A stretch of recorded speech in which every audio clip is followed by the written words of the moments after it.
So obviously by now, if you're watching this video, I assume you've probably seen Rogue One, a Star Wars story. Now, of course, if you haven't, I guess I should put it out here that obviously this is going to include spoilers regarding the end of that movie. So if you haven't seen it, just click off the video before you get the entire thing spoiled for you. So obviously, as Rogue One is a direct prequel, literally ending minutes before the start of Star Wars A New Hope, you know the fate of every single character, including Jay Erso. Now, obviously, they die trying to get the plans to the rebellion so they can blow up the Death Star in Star Wars A New Hope. Now, the Empire is largely defeated during Scarif. You know, everything is gone, the plans are stolen, everything like that.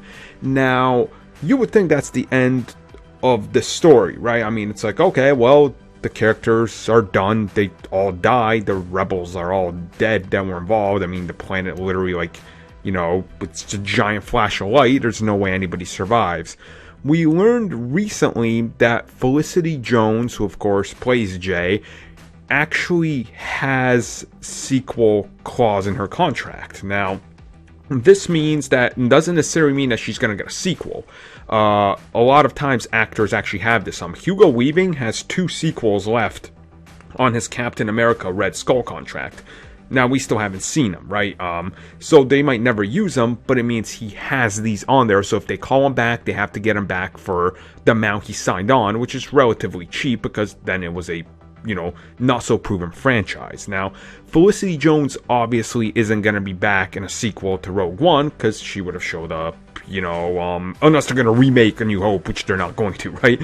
So this obviously kind of makes people question, well, where's he gonna where does she show up, right? Like, what do you use her for? Do you use her in a flashback or something?